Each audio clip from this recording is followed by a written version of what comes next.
nakahanda na po ba yung Coast Guard kung sakali na bumalik po sa... This has no relation at all with the decision of the international law, International Tribunal on the Law of the Sea. Just so happened that this is already scheduled, and this is a regular exercise conducted between Japan and the Philippines.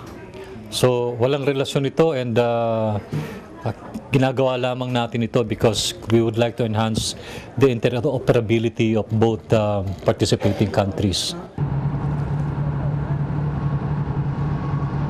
Well, this is basically a law enforcement drill, meaning there will be boarding exercise.